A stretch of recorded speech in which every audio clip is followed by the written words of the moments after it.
Paul Snabel a 28 ans. C'est bientôt Noël et il fait la fête avec des amis. Comment pourrait-il imaginer à cet instant qu'il prend du bon temps pour la dernière fois? Il n'y avait pas de corps, pas de scène de crime.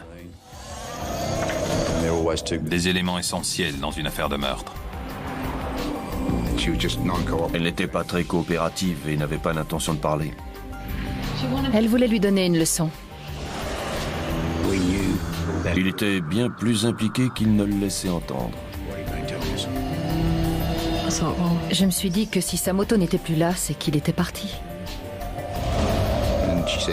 Et elle lui a dit qu'elle nettoyait son arme et qu'elle n'hésiterait pas à s'en servir.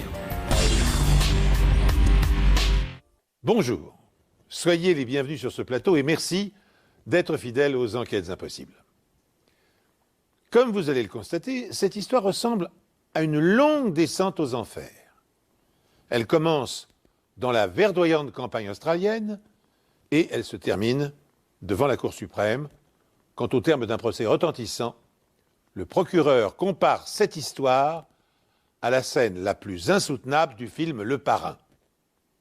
Une seule différence, cette fois, les personnages sont bien réels et les conséquences de leurs actes sont indélébiles. Je travaillais à l'accueil du commissariat quand Paul Friend est venu déclarer la disparition de Paul Snabel. Monsieur Friend m'a dit qu'il était allé à une petite fête avec lui la semaine passée, qu'ils avaient tous les deux beaucoup bu.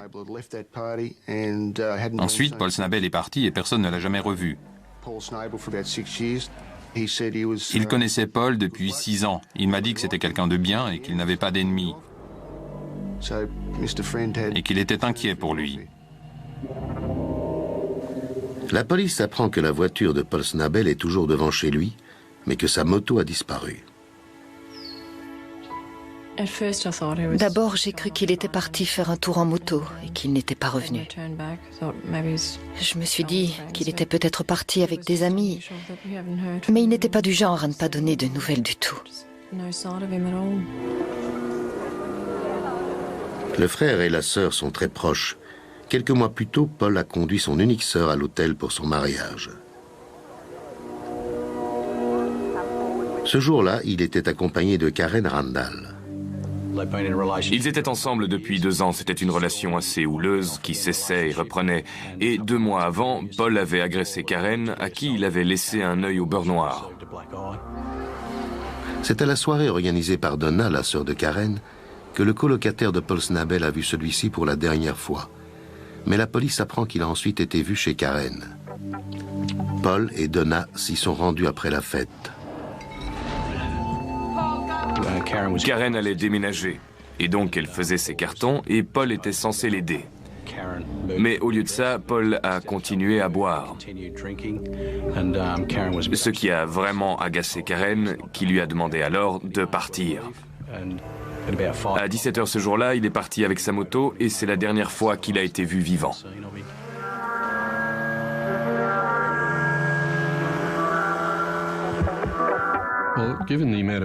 Étant donné la quantité d'alcool qu'il avait bu, on a commencé par chercher le long de la route qu'il était susceptible d'avoir emprunté. Et vu la densité de la végétation dans cette région, on a décidé de ratisser la zone en faisant appel aux secouristes bénévoles de l'État. On a aussi utilisé l'hélicoptère de la police. La sœur et les parents de Paul Snabel se joignent également aux recherches. On a fait des kilomètres et des kilomètres en espérant trouver sa moto ou même Paul allongé au bord de la route.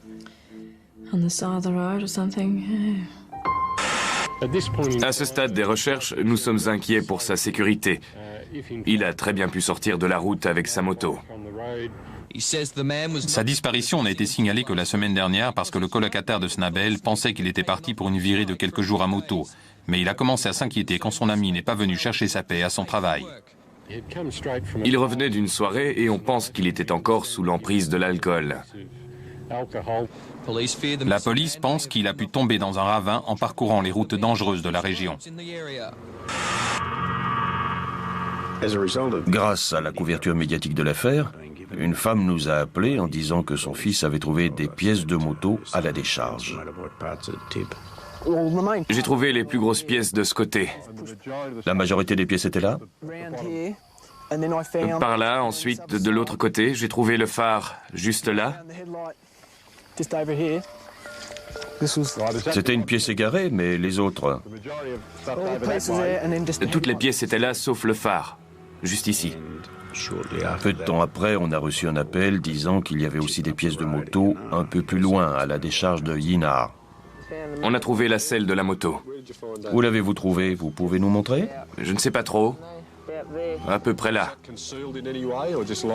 C'était caché sous d'autres ordures? Non, c'était sur le dessus. Vous avez vu d'autres choses qui pourraient ressembler à une pièce de moto? Un réservoir d'essence et ce qu'il y a devant. Où était le réservoir? Juste là, là-bas. Les informations s'accumulaient rapidement. On a fermé les 2 décharges et les recherches ont duré pendant 3 jours. Pièce par pièce, les policiers extraient de la décharge la quasi-totalité d'une moto. Et cette moto reconstituée pourrait bien être celle de Paul Snabel. Mais le plus intéressant, c'est que certains câbles sont retrouvés soigneusement enroulés et emballés dans des sacs en plastique. Paul aurait-il méthodiquement organisé sa propre disparition? Un groupe d'adolescents a retrouvé plusieurs pièces de moto à la décharge de Bellara le 8 novembre, soit 3 jours après la disparition de Paul Snabel. Les pièces ont été identifiées comme appartenant à la moto 250 cm3 rouge et blanche de Snabel. On est sûr de nous. On a l'avis d'un de ses amis et d'un mécanicien qui a récemment fait des réparations sur la moto. Ils affirment tous les deux qu'il s'agit bien de la moto de Snabel. D'après ce qu'on savait, Paul Snabel adorait sa moto. Mais le fait de la disséquer, de la mettre en pièces, ne correspondait pas au profil qu'on avait établi. Mais certains de ses amis nous ont dit qu'il avait peut-être une intention de quitter la Trobe Valley et de partir pour l'ouest du pays. Il aurait donc pu orchestrer sa propre disparition. On a reçu l'appel d'un agriculteur qui avait retrouvé un moteur dans son étang. On s'est rendu sur place pour l'examiner, mais le numéro de série avait été effacé. Je m'y connais un peu en moto et j'ai tout de suite vu qu'il provenait du même modèle que la moto de Snabel. Quelle que soit la personne responsable, elle ne voulait pas qu'on retrouve l'origine du moteur. C'était donc une découverte très importante. L'étang se trouvait dans l'alignement des 2 décharges. On a donc décidé de sonder tous ceux qui se trouvaient dans le même périmètre. On recherchait d'autres pièces de moto et on savait qu'on allait peut-être retrouver un corps. Aucun corps n'est repêché, mais un cadre de moto est retrouvé et une fois assemblé avec les autres pièces, la police dispose de la moto que Paul Snabel conduisait seulement 4 semaines auparavant.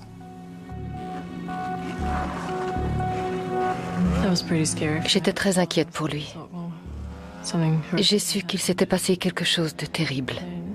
Et si sa moto n'était plus là, c'est qu'il était parti lui aussi. On ne pouvait pas encore parler de meurtre, c'était encore un cas de personne disparue. Il n'y avait pas de corps, pas de scène de crime, des éléments essentiels dans une affaire de meurtre. On s'est dit qu'il fallait inspecter le dernier endroit où il avait été vu. Et c'était chez Karen. On a obtenu un mandat pour essayer de trouver d'autres indices. On a regardé partout autour de la maison et malheureusement, on n'a rien trouvé qui puisse nous aider. On a interrogé Rona Hinney qui vivait avec Karen dans la maison de Merbu. Elle a confirmé l'histoire de Karen en nous disant que Paul était venu boire chez elle ce jour-là et qu'il était reparti vers 17h avec sa moto. Son histoire venait confirmer les déclarations de Karen et de Donna, rien qui nous permettait d'avancer. Elle a également mentionné qu'elle avait déposé ses enfants chez Jano et Irene Maslen à Merbu.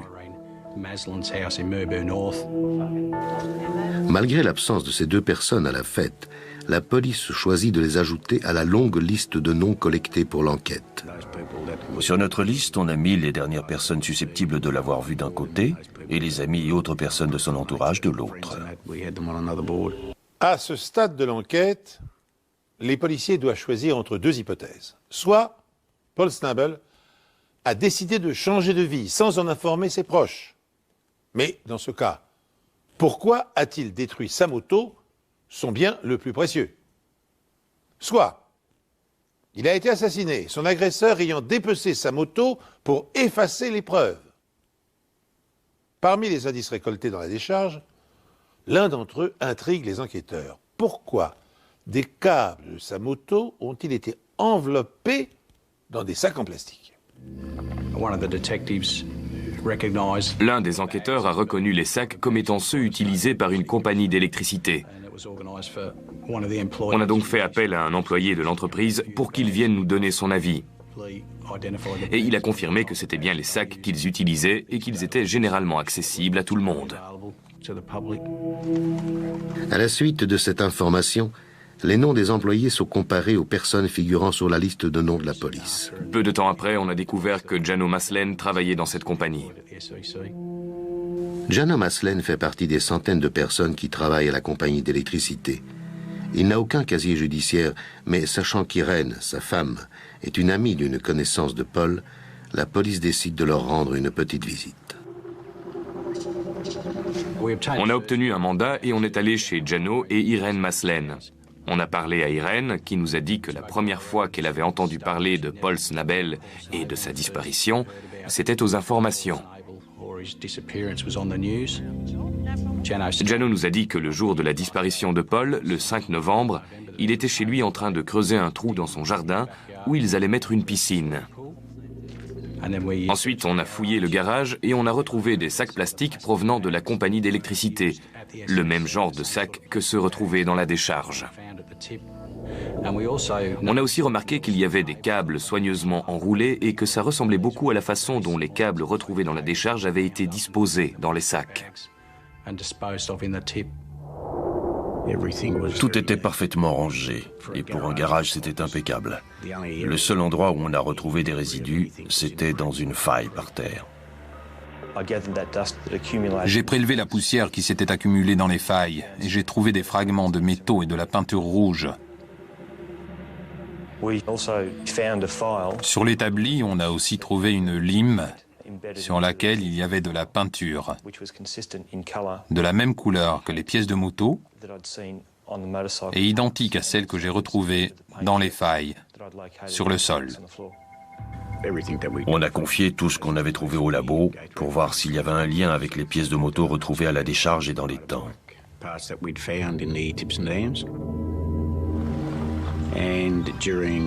Ensuite, j'ai décidé de retourner interroger Jano et Irène Maslen pour voir s'ils pouvaient nous faire une déposition sur ce qu'ils avaient fait ce jour-là.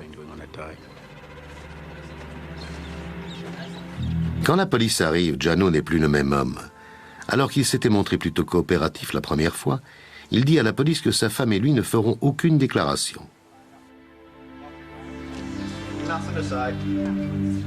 On a voulu retourner chez les Maslen pour insister et obtenir une déclaration de Jano et d'Irène. Quand on est arrivé, il n'y avait personne. On a interrogé Rona et elle nous a dit qu'ils étaient partis pour les vacances de Noël, mais qu'elle ne savait pas quand ils rentraient exactement. En quelques jours, les policiers ont rassemblé suffisamment d'indices pour penser que Paul Snabel n'a pas disparu volontairement, mais qu'il a été assassiné. Et Jano Maslen est devenu leur principal suspect. Les sacs en plastique retrouvés chez lui, identiques à ceux de la décharge. Les traces de peinture rouge vues dans son atelier. Son refus de répondre aux questions des policiers et sa brusque disparition l'accusent. Tandis que les Maslen sont activement recherchés, les enquêteurs apprennent que Karen, l'ex-petite amie de Paul, vient d'être admise dans une clinique pour soigner un état dépressif. La jeune femme a-t-elle cédé à la pression? À moins qu'elle ne soit impliquée dans le drame d'une manière ou d'une autre. La relation entre Karen Randall et Paul Snabel a toujours été mouvementée. Au moment de sa disparition, ils ne vivent plus ensemble Karen est pourtant l'une des dernières personnes à l'avoir vue. Quand on est allé voir Karen à l'hôpital, elle était très fragile moralement. On ne croyait pas à son implication dans la disparition de Paul, mais on sentait qu'elle en savait plus que ce qu'elle voulait bien nous dire. Quand on a interrogé Karen, on lui a parlé des progrès de l'enquête. Et c'est à ce moment-là qu'elle a craqué et fondu en larmes, en nous disant qu'elle avait menti dans sa première déclaration. La première fois, elle nous avait dit que Donna, Ronna et elle se trouvaient chez Ronna avec Paul. Mais ce qu'elle ne nous a pas dit, c'est qu'il y avait aussi Irène. Karen nous a confié que Paul grinçait des dents, comme quelqu'un qui avait pris des amphétamines. Et il commençait à devenir un peu entreprenant avec elle. Il lui caressait le dos, et elle aurait confié à Irène qu'elle détestait ça. Elle a ajouté qu'elle était partie avec Donna, et que Paul était resté avec Irène et Ronna. Le lendemain, Karen et Donna sont allés chez Irène. Cette dernière a pris Karen à part pour lui dire que Paul ne lui causerait plus jamais d'ennui.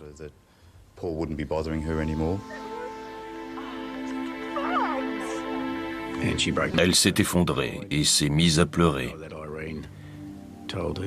Irène lui a dit qu'elle devait se contrôler, sans quoi elle risquait d'avoir des problèmes. Après cela, elle a compris que Paul avait été assassiné. La police interroge Donna qui confirme les dires de sa sœur, tout en ajoutant quelques détails. Elle nous a dit que sa déclaration, celle de Karen et de Ronna, avait été concoctée par Irène Maslen, qui les influençait dans tout ce qu'elle devait dire à la police. Et quelques jours plus tard, la police apprend que Donna a reçu une visite nocturne.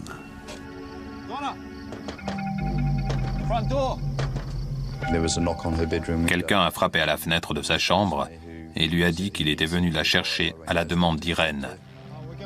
Bien, on va à Geelong. Quoi? Maintenant? Ouais.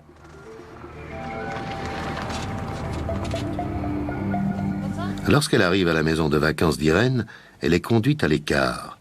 Ronna Hinney est présente elle aussi.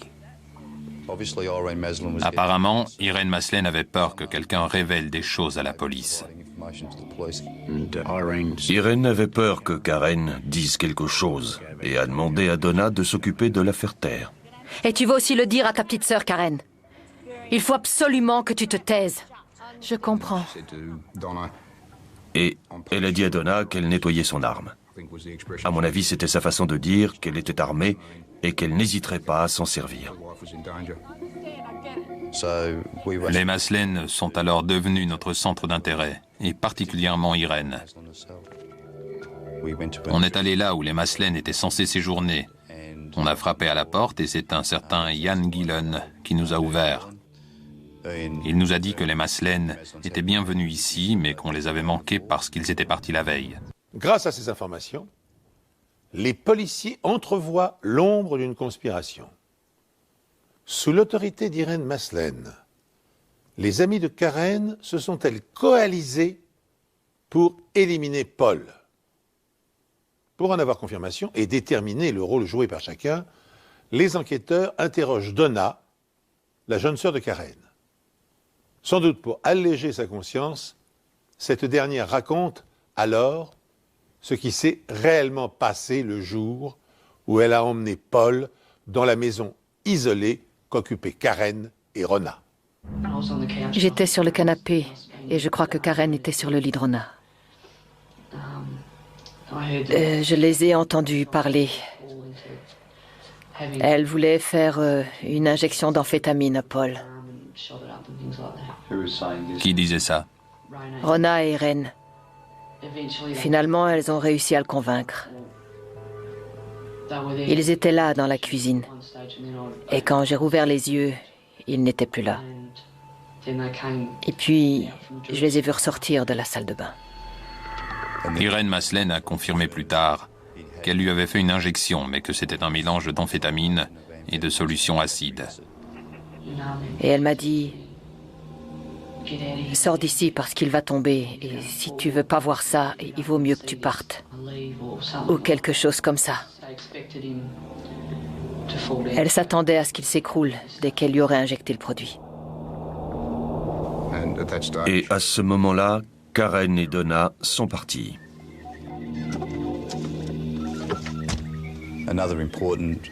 L'autre information importante que Donna nous a fournie ce jour-là, c'est que le canapé qui se trouvait chez les Hiney avait été vendu.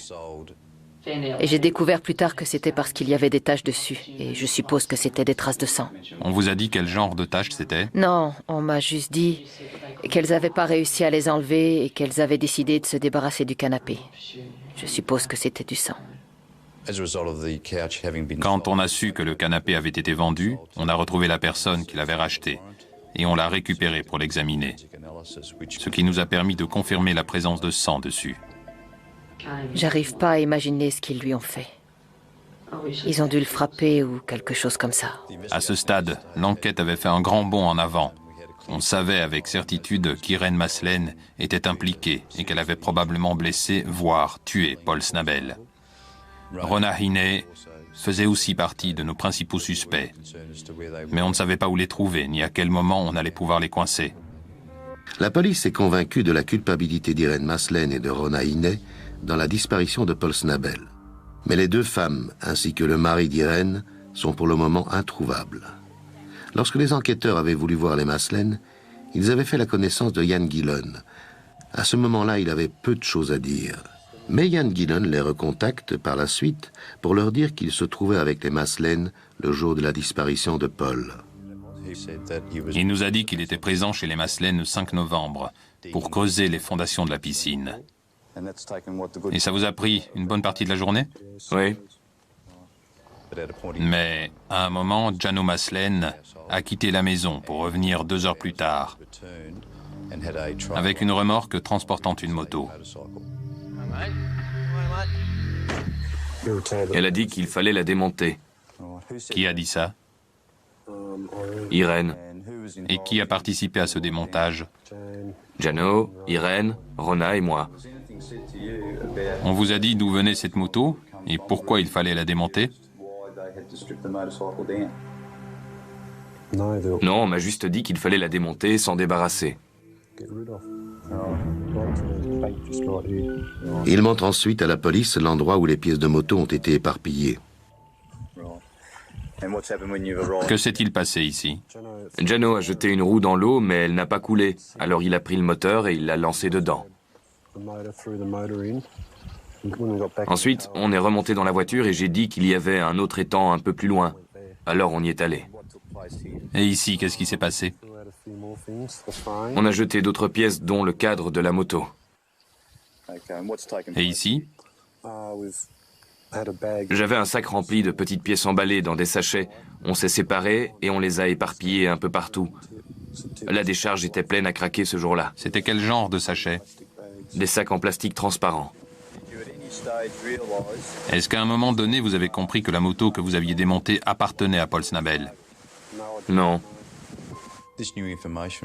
Les informations fournies par Ian Gillan venaient confirmer nos doutes sur ce qu'il s'était passé dans le garage des Maslen. On se disait qu'on allait enfin voir le bout du tunnel. Mais étant donné le déroulement des événements, on s'attendait aussi à ce que d'autres informations arrivent. Au moment où Ian Gillan raconte sa version des faits, qui confirme l'hypothèse du meurtre de Paul Snabel, les Maslen et Rona Hiney reviennent en ville. Les 3 suspects sont aussitôt arrêtés et interrogés.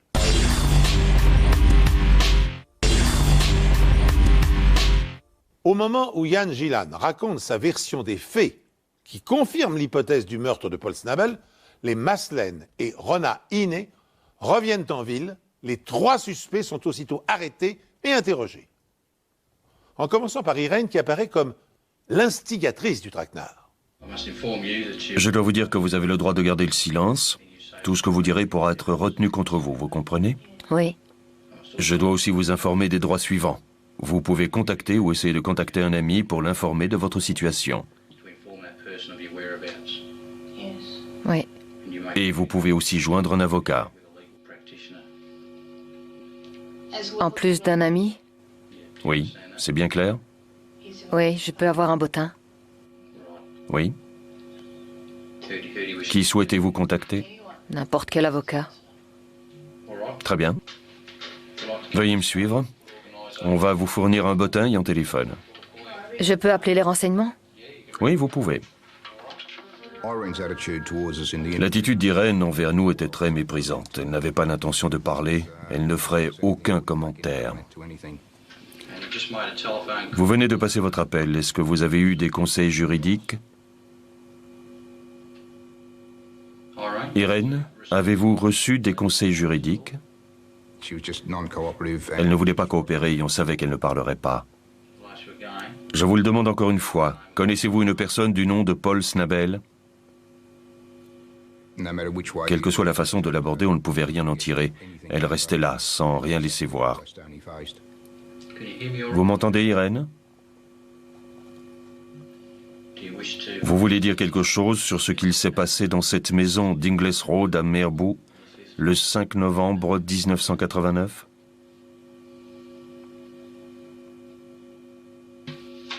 Irène, vous êtes en état d'arrestation pour le meurtre de Paul Snabel le 5 novembre 1989.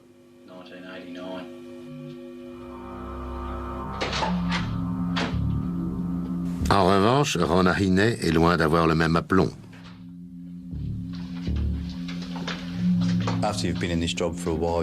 À force de faire ce travail, vous commencez à avoir l'habitude d'interpréter le langage du corps et de lire dans le comportement des gens.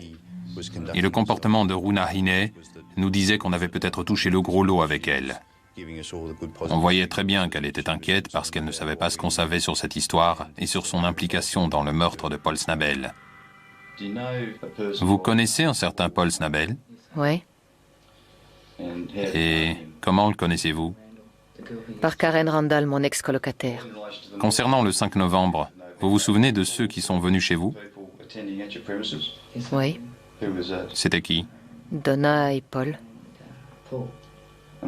Et que s'est-il passé quand Donna et Paul sont arrivés? On a bu un café. Rona était très nerveuse et très inquiète en voyant sa première déclaration sur le bureau. Cette déclaration est-elle exacte? Je n'ai pas de commentaire à faire dessus. Pas de commentaire. Non. Et est-ce qu'il y a une raison pour que vous ne vouliez pas faire de commentaire sur la déclaration que vous avez faite à la police? Non, pas vraiment.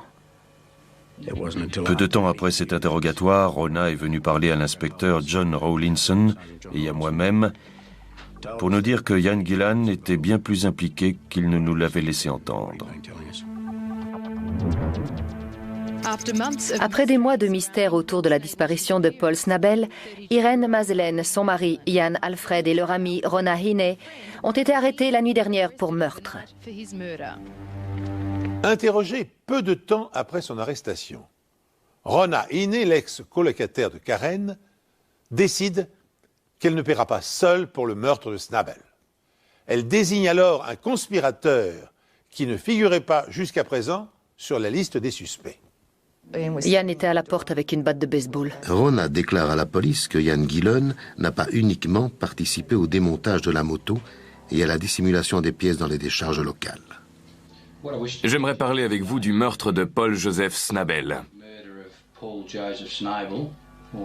Vous connaissez Paul Snabel? Oui. Comment le connaissez-vous? Je l'ai rencontré le 5 novembre chez Rona. Dans le canapé, il y avait un homme que je ne connaissais pas. On me l'a présenté. Il s'appelait Paul Snabel. Rona nous a proposé un verre qu'on a accepté. Et puis Rona et Irène sont allés dans la cuisine. Je les ai suivis et Irène a dit « Cet homme doit partir, Yann. Tu veux bien l'assommer pour moi ?» Je ne savais pas comment le prendre.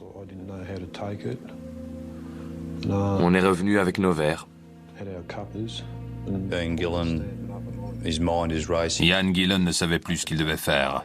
Il s'est levé pour ramener son verre à la cuisine et c'est là qu'Irène l'a interpellé pour lui demander s'il était décidé à le faire. J'ai repéré la batte de baseball. Elle était contre le mur, comme ça. Que s'est-il passé ensuite? Je suis resté planté là pendant au moins 5 à 10 minutes parce que je ne voulais pas le faire. À quoi vous pensiez à ce moment-là? Je me disais que je ne pouvais pas le faire, que je n'avais pas envie de le faire. Yann était debout à côté de la porte avec une batte de baseball et j'ai quitté la pièce pour aller dans la chambre de mon fils où je suis restée un petit moment. Irène est entrée et je lui dis qu'il valait peut-être mieux que Yann emmène Paul dehors, qu'il lui mette une correction et le renvoie chez lui. Et ensuite, Je suis entré dans la pièce avec la batte de baseball vers le bas, comme ça.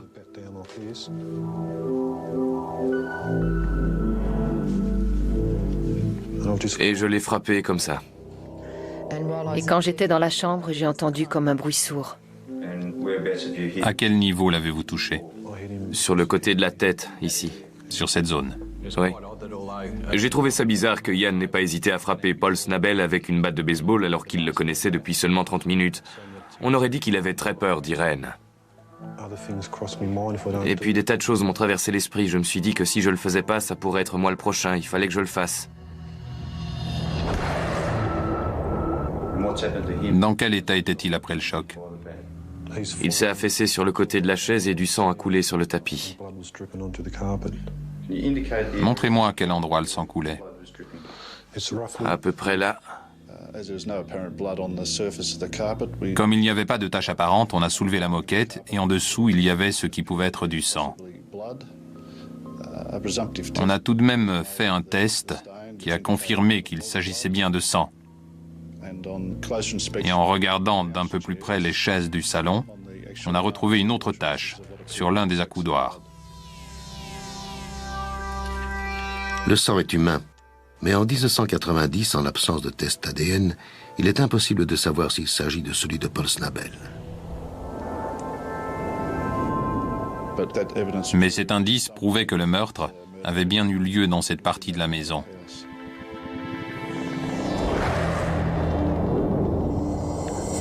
Mais la mort est-elle due au coup à la tête ou à ce que Ian Gillan s'apprête à dévoiler? Irène et Rona sont entrés avec la seringue. Rona tenait la seringue. Et j'étais censée enfoncer une aiguille dans le bras de Paul, mais je pouvais pas le faire parce que j'étais trop nerveuse. Elles ont essayé de lui faire une injection dans le bras. Il était toujours assis sur sa chaise? Il était toujours assis, mais elles n'arrivaient pas à lui planter l'aiguille. Et pourquoi ne l'avez-vous pas fait? J'étais trop nerveuse pour le faire et trop terrifiée. Le produit était dans la seringue? Oui, Il y avait autre chose dans la seringue? oui. C'était quoi? Des amphétamines et de l'acide. C'est ce qu'il y avait dans la seringue. Oui. À ce moment-là, Paul a commencé à émettre des sons qui montraient qu'il allait se réveiller. Et Gillan n'arrivait toujours pas à croire ce qu'il avait fait. Mais Irène lui a demandé de le frapper encore une fois. Je lui ai donné un autre petit coup et il est retombé. Après le deuxième coup de batte, il y avait du sang partout. Et Ian Gillan s'est précipité à l'extérieur pour prendre de l'air. Yann était dehors, il ne se sentait pas bien. Et puis je suis sortie aussi parce que je commençais à me sentir mal. Je peux être grossière? Ouais. Parce que j'ai dit, c'est vraiment la merde, je veux partir d'ici. Et Yann a dit oui. Je suis rentré et j'ai vu qu'Irène avait un sac plastique dans la main. Elle s'est dirigée vers Paul et lui a mis sur la tête avant de le fermer en lui enroulant un bandeau autour du cou. Il était toujours sur la chaise? Oui. 20 à 25 minutes plus tard, j'ai vu qu'il ne respirait plus.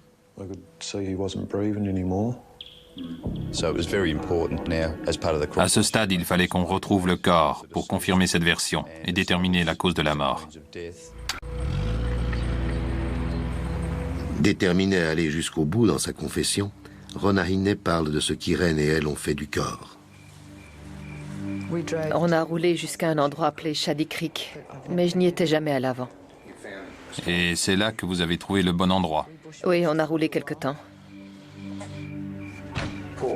Le corps de Paul était dans la voiture? Oui. Où? Sur la banquette arrière. Vous l'aviez couvert? Je crois que c'était une bâche. Et comment vous l'avez sorti de la voiture? Irène m'a demandé de l'aider, alors je me suis approchée, mais je me sentais pas bien. Alors je suis revenue près de la voiture où je suis restée quelques minutes. Il y avait des branches et je n'ai pas vraiment vu ce qu'il s'était passé après ça.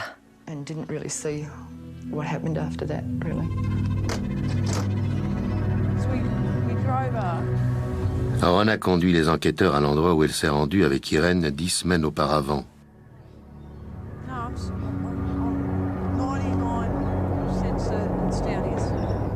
Avouez que cette scène de crime est proprement hallucinante.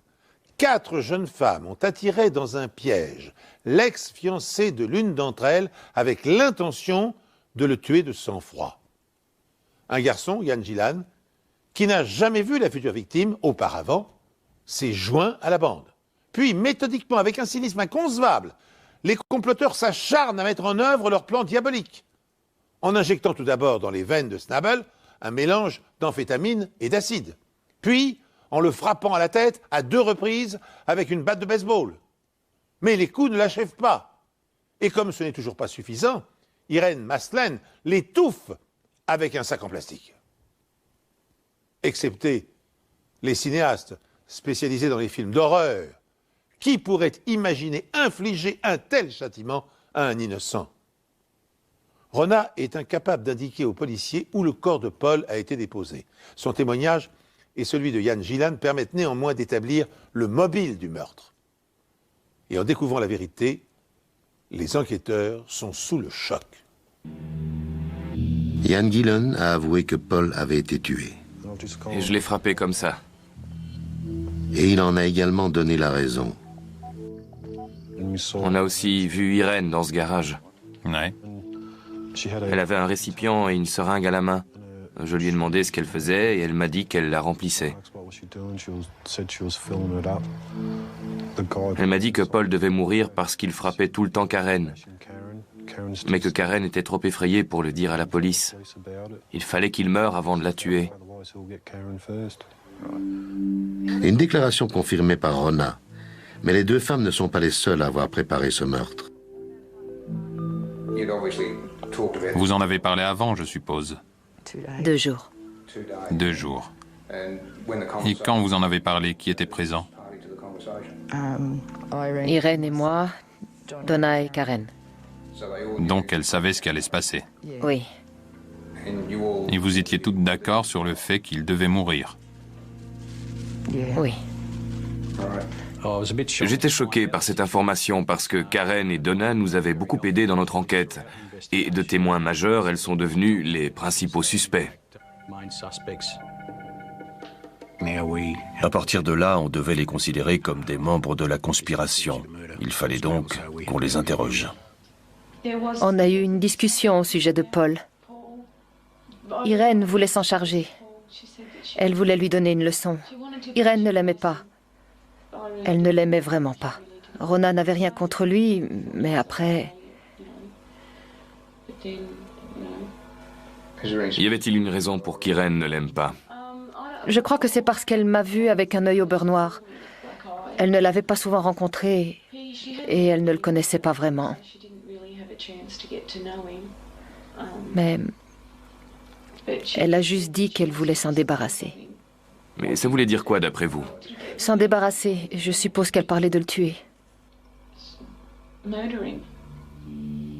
On a découvert que tout le monde avait un rôle à jouer. J'étais censée l'amener à la maison de Merbou. Karen était censée l'attirer là-bas. On s'est dit que je serais la mieux placée pour l'attirer là-bas parce qu'il ferait ce que je lui demanderais de faire. Donna a donc organisé une petite fête et a invité Paul. Et pendant qu'il s'y trouvait, Karen l'a appelé pour l'inviter à venir chez elle. Donna a conduit Paul à la maison de Merbou et Irène et Rona étaient là. Leur rôle était de faire une injection d'acide à Paul, ce qui devait le tuer.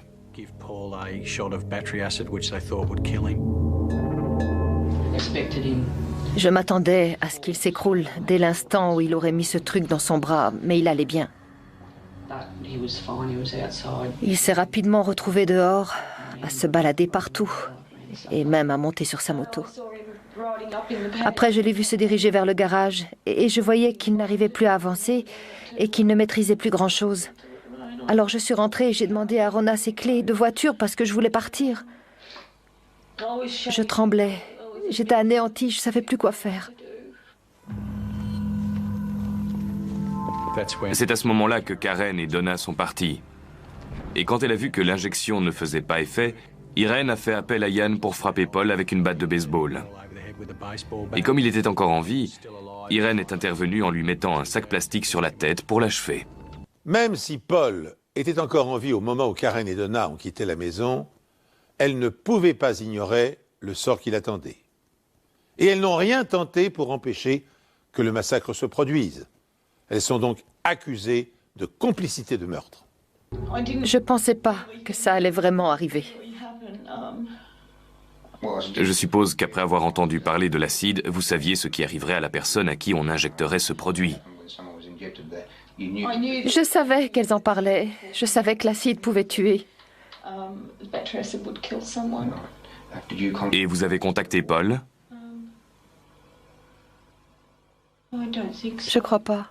Vous ne l'avez pas appelé pour le prévenir ni alerter quelqu'un d'autre sur le fait qu'il ne devait pas se rendre à cette fête? Non, je ne l'ai pas contacté. Très bien. À ce moment-là, vous n'avez pas contacté la police ni tenté d'alerter quelqu'un sur ce qui allait se passer après cette discussion. Non. Vous pouvez me dire pourquoi? Parce que j'avais peur. Je sais pas. Croyez-le ou non, mais j'avais peur. J'ai jamais participé à un truc pareil avant. On avait donc plusieurs personnes accusées de meurtre, mais on n'avait toujours pas de corps. Et bien sûr, il fallait absolument qu'on le retrouve pour rassembler les preuves scientifiques nécessaires pour confirmer la version des événements.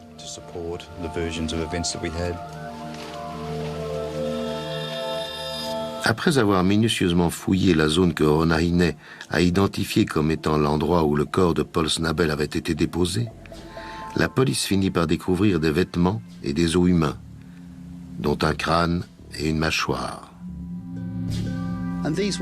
C'était une découverte très importante parce que c'est grâce au crâne et à la mâchoire qu'on peut identifier une victime.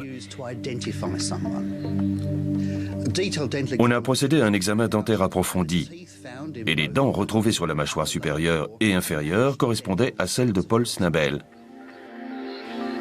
Le crâne de Paul permet de prouver d'autres éléments.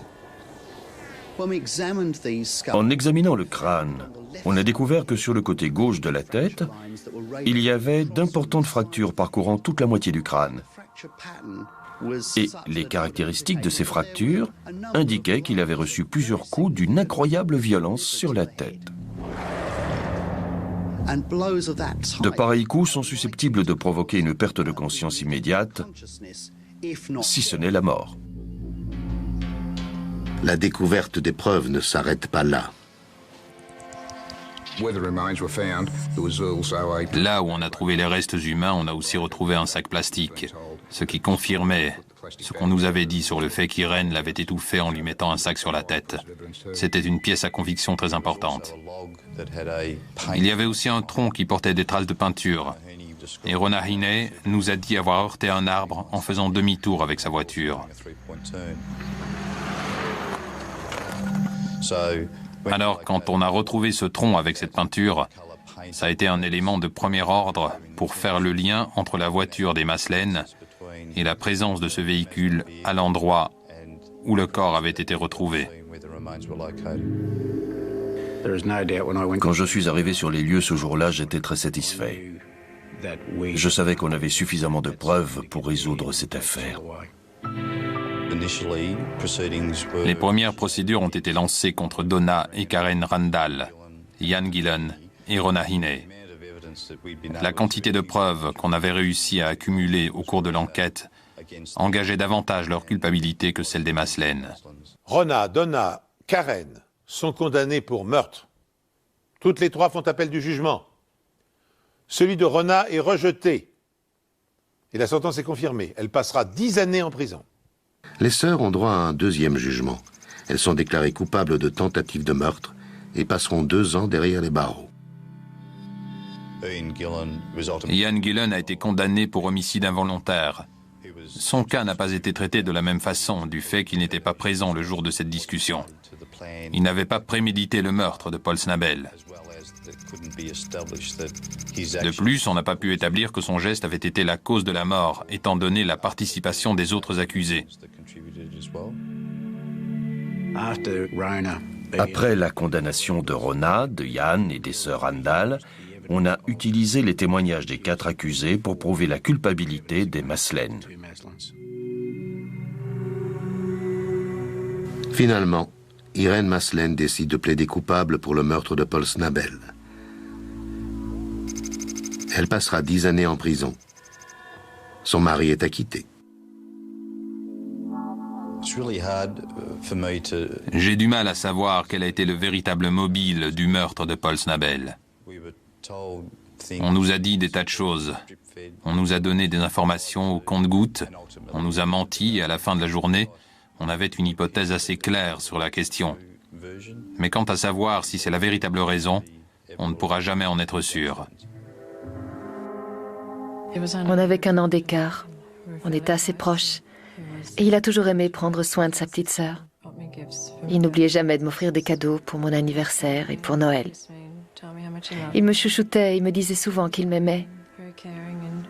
Il était toujours joyeux et très protecteur. Son meurtre est une vraie tragédie. Je n'arrive toujours pas à croire qu'ils aient pu faire ça. Dans cette affaire, on peut quand même s'étonner de la clémence de la justice australienne. Car non seulement le meurtre de Paul Snabel a été méthodiquement prémédité, mais il a été exécuté avec une sauvagerie extraordinaire. Reste une question récurrente. Pour quelles raisons les 4 jeunes femmes et leurs complices se sont-ils acharnés sur Snabel? Il semble que l'initiative et l'organisation du meurtre reviennent à Irène Maslen. Terrorisant les autres, les menaçant de représailles, c'est elle qui avait décidé d'éliminer le fiancé de Karen car il se montrait parfois violent à son égard. À une manière effectivement radicale de le faire cesser. Ainsi prend fin cette émission. Merci de nous rester fidèles et rendez-vous prochainement sur cette antenne pour une nouvelle enquête impossible.